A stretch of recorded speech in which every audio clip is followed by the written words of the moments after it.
Like I said, welcome everyone. This is part of the Charles River Watershed Association's project, Building Resilience in the Charles River Watershed. This is an informational meeting about this new flood monitoring tool, as well as a discussion session with you all residents. So tonight, what we'll be going through, we'll do a project overview of what this new tool is. We'll go through some green infrastructure and nature-based solutions. We'll talk a little bit about flooding in the Charles, and then we're going to provide some space for clarifying questions on this tool, questions about how it'll be used. And then from there, we're going to break up into smaller breakout room groups and get some personal feedback from you all. Before we get started though, a couple of you are already familiar with this, but just some Zoom etiquette. Please keep yourself muted if you're not talking. There's going to be a Q&A portion around 7, and questions from the chat are going to be prioritized. So if you have questions, please go ahead and put those in the chat before the Q&A section, and my colleague Anna will read those off to us. Remember, you're representing yourself. That's the data that we want. And please, if you can, listen and engage actively. That would be greatly appreciated. So before we get started, it'd be great to know where everyone's calling in from. So if you could please head to minty.com and enter in the code 4124216 and let us know what community you're calling in from. Anna just put the link in the chat as well. You can use that. Or if you want, if you have your iPhone, you can open up your camera and scan that QR code right there. And while people fill that out, we can go see who's on the call.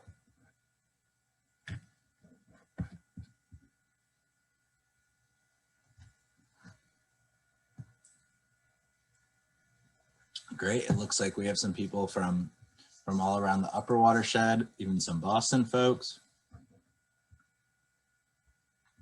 A good amount of people from Sherborn here.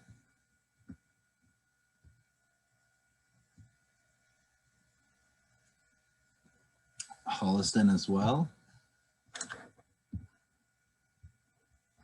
Cool. Awesome. Thank you all so much for doing that. Just for time's sake, we're going to go ahead and cut this off. But if you didn't get the chance, please go ahead and put in your community in the chat. That will do as well. So I'm going to turn it over for this part to talk a little bit about the flood monitoring tool to Julie Dryerwood from Charles River Watershed Association. Thanks, Ethan. I am Julie Dryerwood, the Deputy Director with Charles River Watershed Association. And it is great to see so many of you joining us tonight, especially on this nice night. Nice to see those of you with their camera on, and great to see a few people tuning in with friends and family. That's exciting. We're really excited about this project focused on climate resilience in the Charles River Watershed Association. And so it's so nice to see that so many of you are interested as well. So I'm going to give the basic overview of the project that we're talking about tonight, and hopefully that will lead to some great discussion later on in the evening. So a big piece of the project is to develop a computer model to predict where flooding will occur in the future, and how it might get worse and more severe under the impacts of climate change. One of the impacts we know that is coming to our area is more extreme rain events. So we will likely get more storms that bring more volumes of rain all at once. So that will increase flooding impacts, and this computer model will give us an indication of where and how.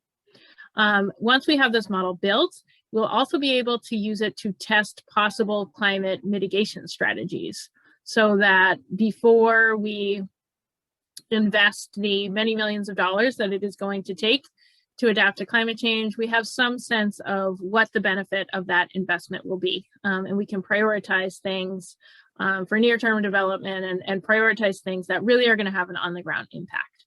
So we're very excited about the tool. And then another important piece of part of the project, which is why we're here tonight, is to engage watershed residents in this project and in watershed scale climate planning.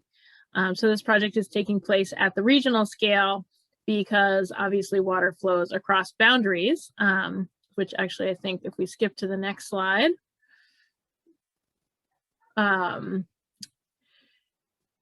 shows you a map there of the Charles River Watershed. It actually incorporates part or all of 35 communities, all in Massachusetts. So we're just one state, but 35 municipalities. And we actually have 15 participating in this project. So 15 communities came together to work together to develop this tool that we could use for regional climate planning. Because sometimes when it comes to flooding, your solution may actually be upstream or potentially in a different community from where your problem is. And we know, of course, too, that decisions that are made in upstream will affect downstream communities. So that's why it's really important that we look at these things at the watershed scale. Some of you, especially, I think someone said they were from Boston. Some of you may be familiar with some municipal scale tools like this. There are some cities and towns, or mostly cities, I guess, actually, really, that have gone ahead and developed tools like this, but it just covers their municipality. So this will be for the watershed scale. Next slide. And I'm not going to get really into the super technical details. I'm happy to answer questions to the extent of my ability, but just a high level overview of the technical elements of the project.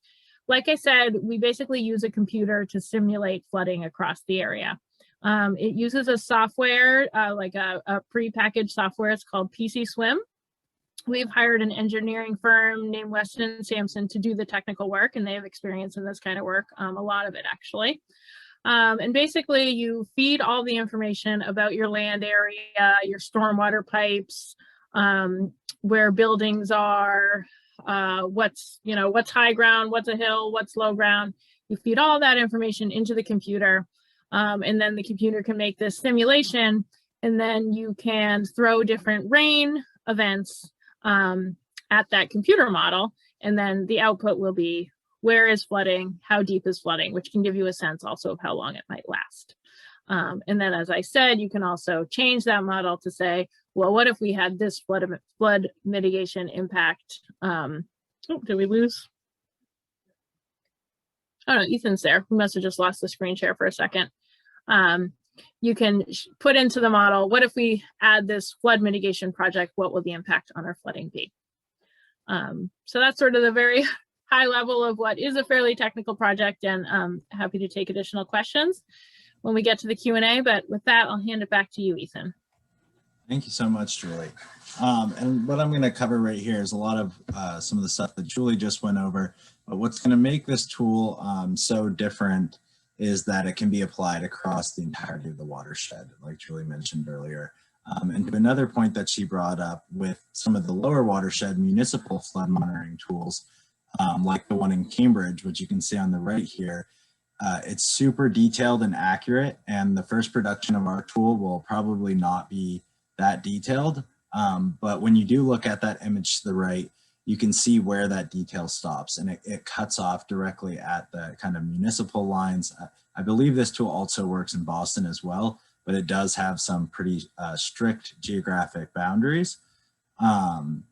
So obviously we know that flooding is not constrained to those man-made boundaries, and a watershed model is going to help not only inform these models that already exist, but it's also going to give us better information about what upstream communities can do to make the same kind of progress in their climate change mitigation and resilience planning.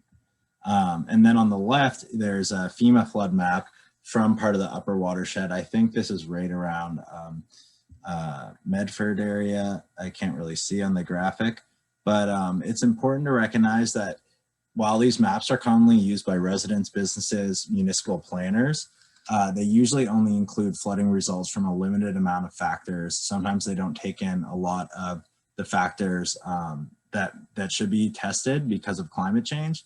And then in 2017, a Homeland Security study found that over 58% of these flood maps are actually inaccurate and outdated, which puts our communities at severe risk. And one other really cool distinguishing factor about this flood monitoring tool is that we're also going to be able to visualize not just the challenges that we face through flooding, but also potential solutions like nature-based solutions and green infrastructure. So that is a really unique part about this tool.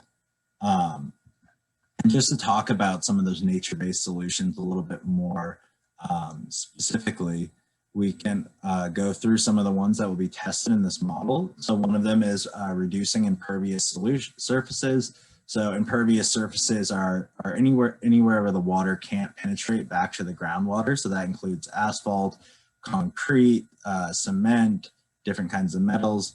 But by reducing these areas and using alternatives like gravel or stone dust or sand, we can help minimize the amount of water that builds up in our streets and in our communities.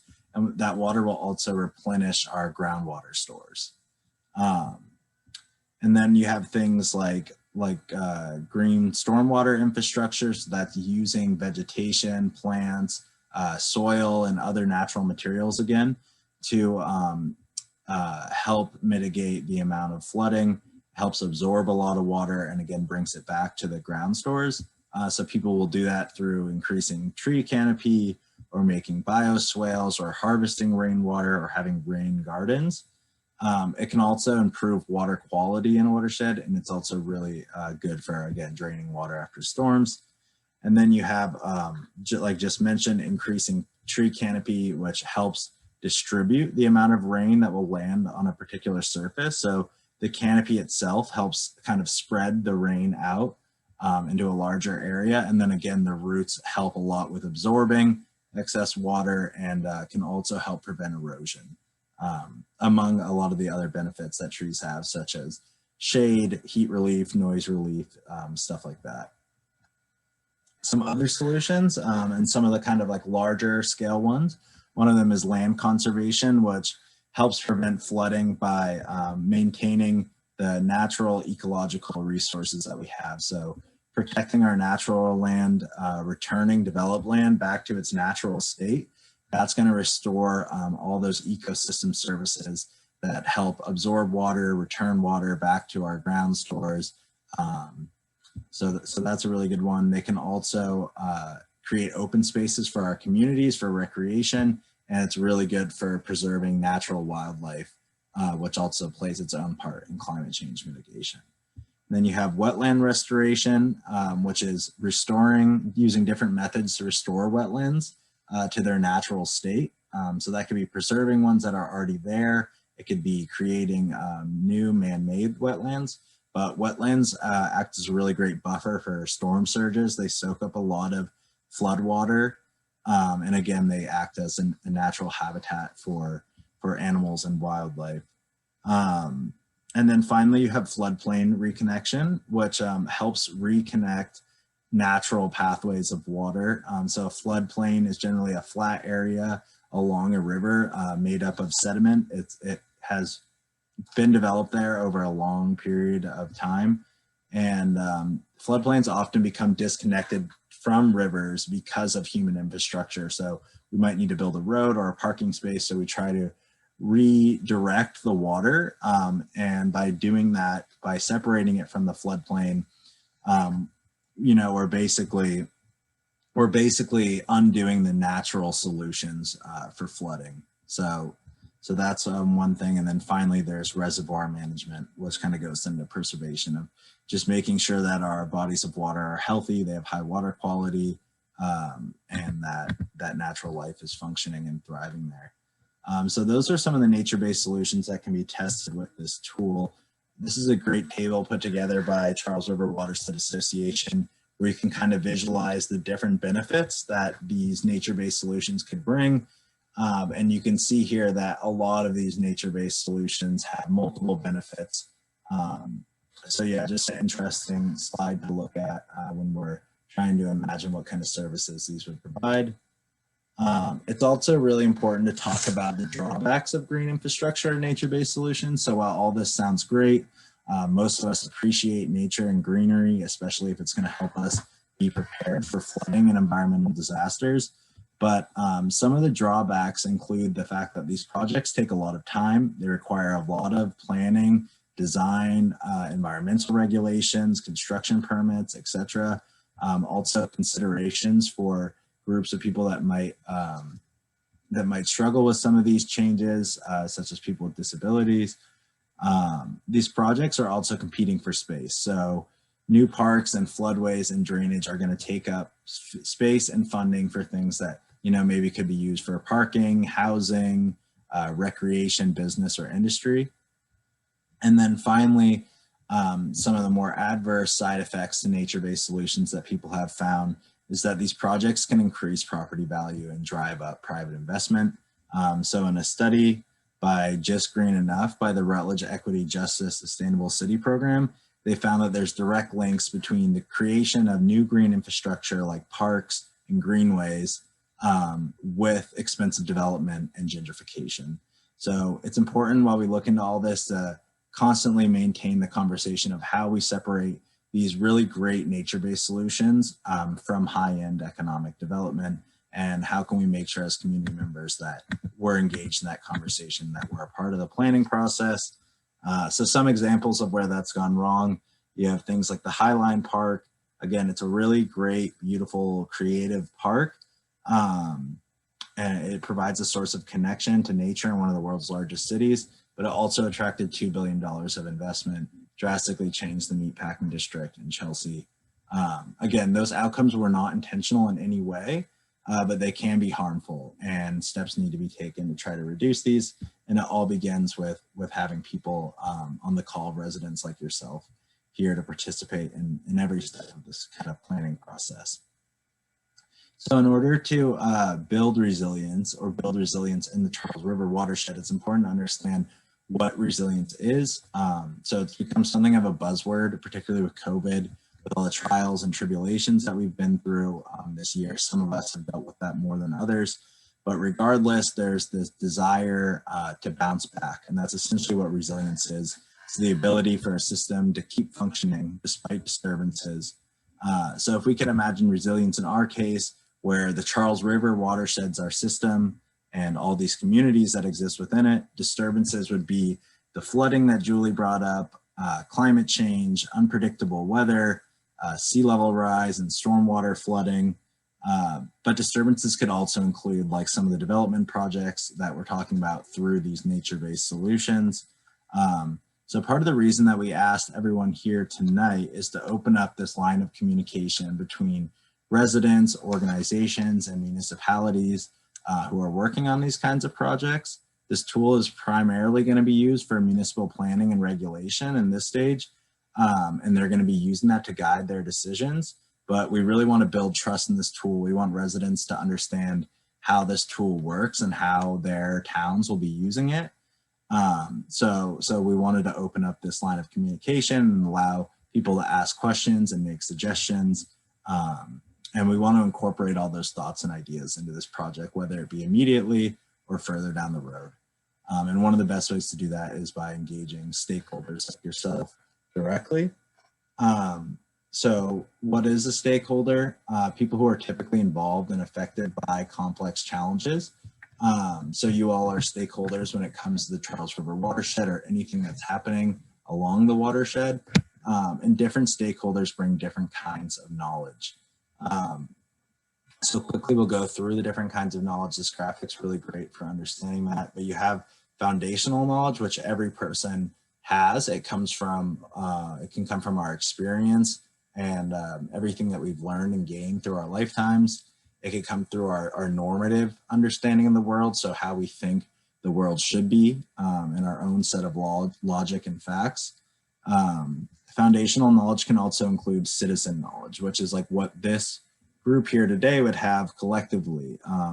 It encompasses kind of the shared experiences of people's lives within a certain community. And it's a really trustworthy source of information because it stems from people's different experiences but it goes through a lens of like commonly held values and understanding. So that's a really important kind. And then you have Indigenous knowledge, which reflects the history of Indigenous people, whose stories can give us insight to historical perspectives and past events. We really want to work to incorporate this more, particularly because we're talking about watersheds. We're on, stolen land. It has been difficult for us to do this, but that's a really important, valuable kind of knowledge. If people have suggestions about groups in your area, definitely reach out to us. Then you have spiritual knowledge, which is gained usually through a faith community. And it's people use that information to guide their decision making. And then you have artistic knowledge, which is used to create representations of experience and information through abstract forms, such as dance or visual art, written or oral word. But artistic knowledge is incredibly important because it can connect people who at first may seem very different. It can connect them to something instantly. So it's a very powerful kind of knowledge. It can kind of span across boundaries. And then finally, you have generalized knowledge, which is what we've gained through our scientific experiences. It's what we've gained through experimentation and theories. This kind of knowledge is widely accepted in the scientific community because it can be repeated and shown through data. And with that, there's practical knowledge, which is taking all that kind of generalized knowledge and applying it, so this is everything that we've learned from trial and error, through all our tests and experiences.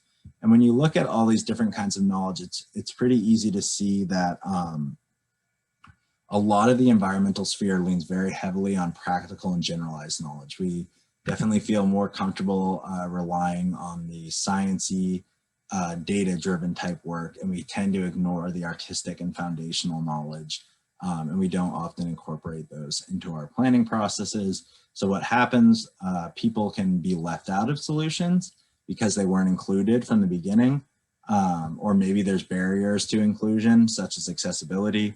So we can think about everyone here on the call. Obviously, you need to have Zoom, you need to have internet, and with this certain event, you need to speak English. So there's certain barriers that already exist.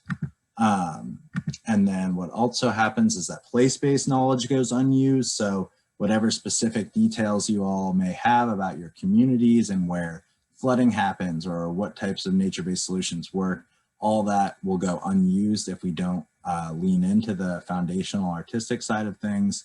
And when that happens, our solutions to problems become irrelevant or not salient. And because of that, people end up being disproportionately impacted. And so the best way to combat this is to recognize that our residents are community experts and that real, effective, equitable solutions require everyone. So while the more people you may bring into a project makes it more complicated, it's also an opportunity to come up with diverse solutions and uncover new problems because there's so much knowledge that you all have that groups like CREW and CRWA still don't have, and we need your help to get that very specific kind of citizen-based knowledge. And when we do this and when we include people, it's really important to, again, consider accessibility problems and also recognize voices and groups and communities that have been historically and actively ignored and or silenced, such as communities of color, LGBTQIA community members, members of the immigrant community. Again, these are all groups that unfortunately do not often get brought into the planning process. We're doing our best to try to make sure that we can include them. We'll be pushing out some multilingual materials pretty soon here to try to engage those communities more. And in that same vein, this is definitely something that CREW is continuing to work on. It's certainly not easy, and we're always open to suggestions and advice about how we can better bake in equity, inclusion, and diversity into our work. But I'd like to plug this event from a fellow colleague in case people are interested in getting more involved in this conversation. So this is going to be a diversity, inclusion, equity centered event, and it's going to be called Collective Resilience, Building Equitable Emergency Preparedness in Our Communities. So there will be several guest speakers, and they're going to be discussing the unequal impacts of climate change and extreme weather, and how we can better focus on environmental justice communities. So yeah, if you want to engage in this conversation further, definitely attend that event on April 20th. And with that, we're going to open it up. If there's any questions that we've had in the chat about this tool specifically, that would be great. And yeah, Anna, if you wouldn't mind reading off if we have any. Yeah, hi everybody, I'm Anna. I'm an intern at CREW. So we have a couple questions from David Blackwell, and anyone else who has a question, feel free to put it in the chat right now. But the first question from David, Julie, this one will go to you. What are the metrics of measuring surface and groundwater flow in and out of the watershed? All right. Thanks, Anna. Thanks, David. Yeah, it looked like David might have clarified. Well, David, chime in if I'm getting this wrong, but it looked like you might have typed in below also to just clarify your question a little bit. So hopefully I can provide the information you're looking for, but please feel free to chime in if I don't. So the model we're building will not have any detailed groundwater modeling. The current phase of the project is funded by the Massachusetts Energy and Environmental Affairs Municipal Vulnerability Action Grant Program, which is a great program, and we're extremely thankful to our funder for funding the project. Being that it is a state of Massachusetts grant program, it runs on a state fiscal year timeline. So it's a relatively short timeline for such a actually somewhat technically complicated project. So this project really just started in late fall, or really the winter of last year, and actually has to wrap up in June 30th. So this first phase, we can call it, of building this model will focus on surface water only. It'll make some assumptions about groundwater, but it will not have a detailed groundwater model, because that is another level of another technical element that just can't be incorporated because of capacity restraints on this round. And then for the surface flow, we have gauge measurements, USGS flow gauges from different spots all along the river. We have 15-minute rainfall data, very long history of rainfall data. So we get all those data, and those are inputs. And then what we do to sort of test the model, or what's called calibrate the model, once it's built, we then compare it to flooding from past events. So we will, in this project, what we're planning to do right now is to test the model against the March 2010 storms. For those of you that lived in the area back then, I guess just 11 years ago, the model can run the actual rainfall from that month and then show where flooding occurred, and we can essentially map it up to what we know about what flooding did occur. So you can do that that model calibration, and then we'll probably do another, and then basically you can sort of then learn where you need to tweak, and then we'll probably do a second storm for model validation, again, just to compare the model results to real world results. Thank you for that explanation, Julie. David, I hope that answered your questions. If not, feel free to ask for more details in the chat. We have another question from Jim Wickus, who asks, how do we know that there will be flooding problems in the future? That is our assumption because of the prediction that rainfall will be more severe. But I like the way you're thinking, Jim. we're assuming there'll be problems. And I think part of this planning, or we're calling them problems. Part of this planning process is to understand what would happen without any interventions and what would happen with some interventions. And so in some areas, for example, folks may be familiar with the Boston Harbor flood risk model, which looks at flooding from sea level rise and inundation. And in some areas, it doesn't cause any additional flooding. And in some areas it does. So it's likely that it will vary by area. Some areas may be unlikely to be impacted by flooding, but some areas probably will be. One issue, again, just to get a little bit more technical, but one issue that does lead to a fair amount of flooding is our stormwater pipes that are in the ground and are designed to drain the runoff from these storms we get. Those were all designed with historic storms in mind. So they're all, engineered to carry X volume of rain. And what we see as a trend that's already happening and what we expect as a trend of what's coming is that those storms are getting larger. So this engineered system that was designed to carry X volume of rain is now going to fill up, and water will back up into the streets and be stored there until it has somewhere to drain. So we do know basically sort of what is the current limit of our stormwater conveyance system and where is it likely to be overwhelmed. And looking at historic rain events, it is likely to be overwhelmed. Thank you again, Julie. And Jim has another question. He says the Corps of Engineers has created large wetland areas designed to absorb excess water flow.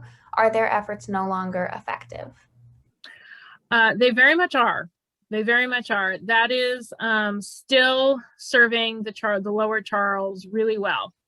You see that if you look at a hydrograph, which is like how fast the water rises in the Charles and lowers during a storm and after a storm. In other more urban watersheds, it goes up really fast to really high flows and then down really fast. It's very flashy.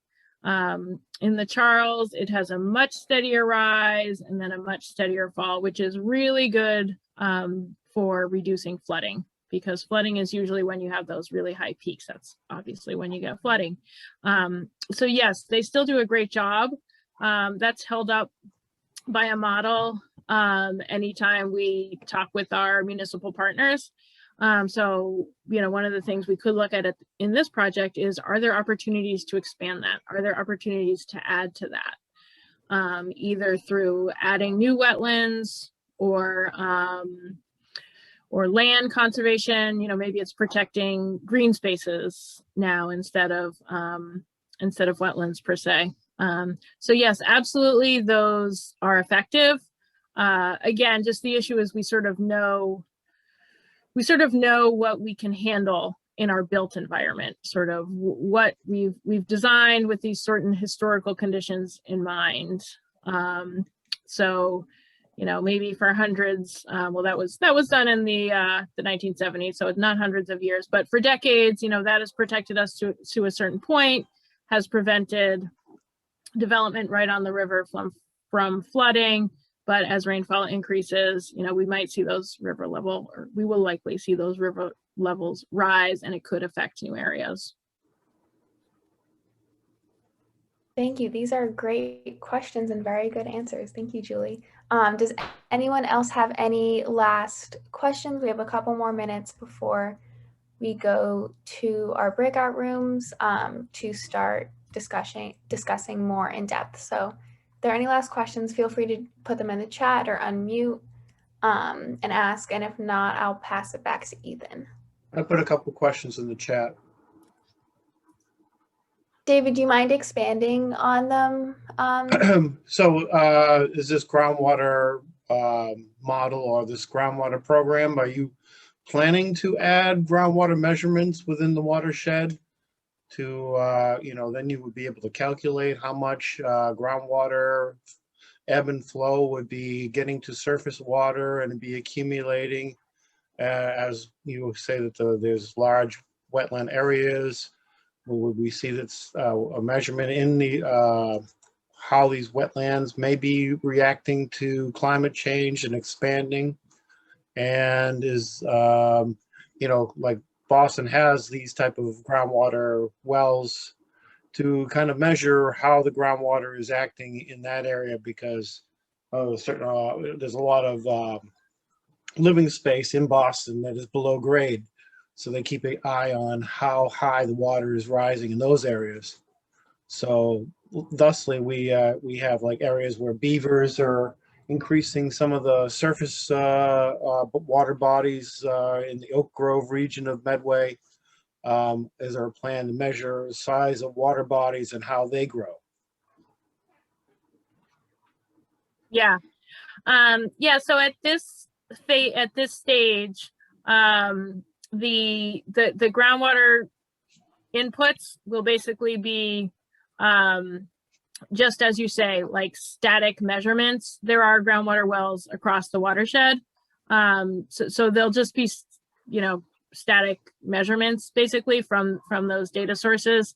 There won't be any, again, just at this stage, and we do hope to build on the model for sure, but this model wouldn't incorporate like a groundwater flow or groundwater movement, unfortunately. Yeah, and then there's USGS satellite imagery.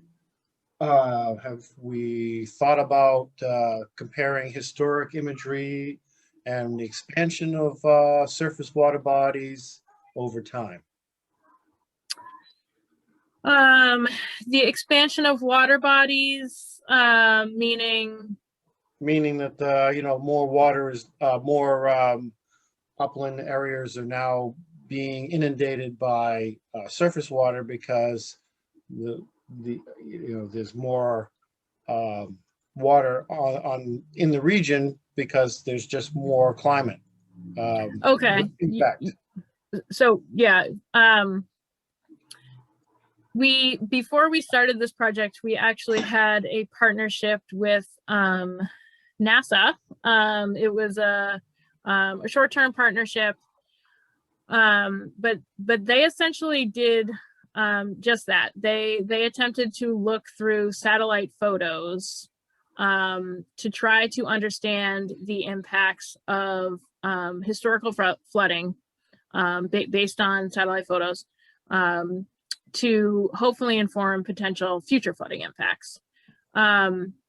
Unfortunately, the satellite images that are readily available now, or this was the conclusion from the NASA. I had no idea on this, but basically what they found when they looked into this is for flooding in urban settings, where it's can be very concentrated. It can be sort of a small but severe area of impact.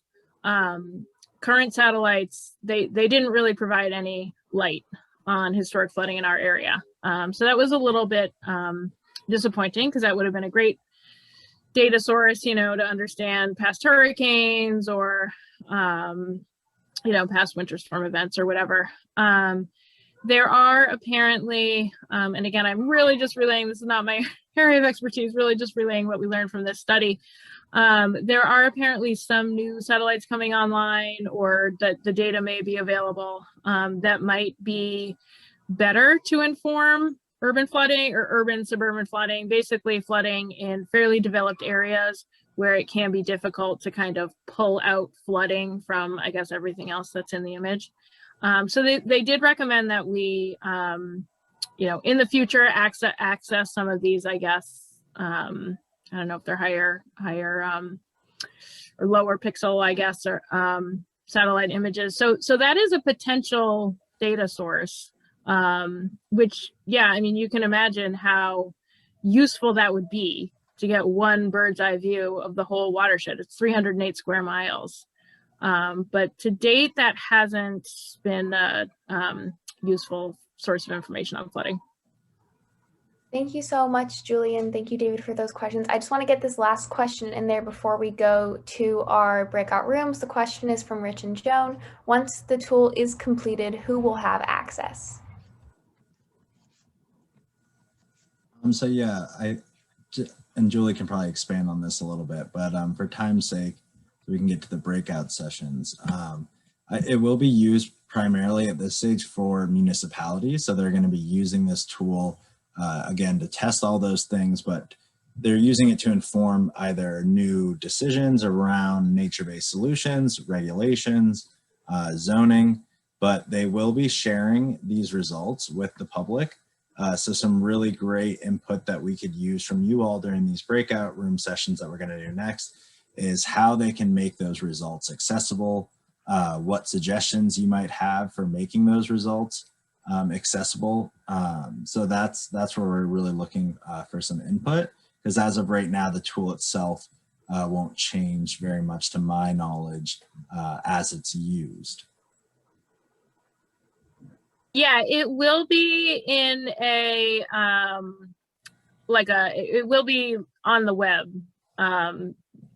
Again, not, as Ethan's saying, not that someone could go in and put in new inputs and get the results from that, but anything that is tested in this phase of the project will be mapped on an online interactive tool, so folks can go in and zoom in on areas they're interested in and turn different things on and off. So it should be, we hope it'll be pretty accessible to everyone, to anyone who's interested. And yeah, to that point, so we can go, first there'll be an opportunity to list that in this survey. We're going to take just about 1 to 2 minutes here to fill out this survey. If you can do it right now, that'd be super helpful. So you can express some of those concerns, suggestions, or thoughts in this survey. It should be in the chat. Please let us know if it's not working, and we'll just take 2 minutes to do that real quick, and we'll go into our breakout sessions after. But yeah, thank you so much for filling this out.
Great. And I think just for time's sake, go ahead and finish filling that out if you're still in the process.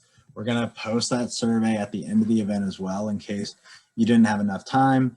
It'd also be super appreciative if you could share that survey with just at least 2 people that live in the watershed. That would be huge. But we want to save time for the breakout room sessions. So before we go into that, just a quick point about short-term and long-term feedback. So like I said, the tool is going to be publicly available. It won't be very specific. You won't have street level specifics like the Cambridge one, but it will be publicly available to see in June. So feedback that we can act on right now would include which nature-based solutions you have preferences for, which would or wouldn't work in your communities. Any suggestions around accessibility and availability of the tool's results. So that stuff that Julie was talking about, if people really have strong opinions that should be multilingual, or maybe it should be easily accessible to someone with like an 8th grade reading level, like please advocate for that stuff. And then finally, feedback we can also act on now would include some of the flooding experiences or concerns that you might have in your community. But all feedback is welcome. Any suggestions you have will be used. It's just some of them will be implemented by June and others might be more big picture. But with that, we're going to move into the breakout rooms. So you'll have a facilitator in each room, and they're going to have a couple of discussion prompts. It can be pretty informal. Feel free to talk about any prompt that you would like. Don't worry about covering every topic. You'll receive a warning message before we come in. And just so people know, we will be recording these breakout rooms. If you do have an issue with that, just definitely chat your facilitator or talk to your facilitator about it, and we can make sure that your room is not recorded. Hi, welcome back everyone. Thank you so much for participating in those. I know we're 1 minute over right now, so we're gonna go ahead and close out. I'm gonna share my screen one more time just real quick so people can get Julie and I's contact information. It's right there for you. And then also, Anna, if you wouldn't mind just putting that survey back in the chat, one kind of takeaway item or action item that would be really great if people could just share this with even like 2 people that you know that live in the watershed, of course. That could be friends, family, relatives, neighbors, but just the more data that we can get through this survey would be extremely helpful. So if people could just commit to sharing that with 1 or 2 people, that would be huge. We're going to stay on the call a little bit after in case people have additional questions or want to explore some of this stuff more. We'll be available. But thank you all so much for being here tonight, for sharing your opinions and your voices. Yeah, we really appreciate it. And please don't hesitate to reach out to us.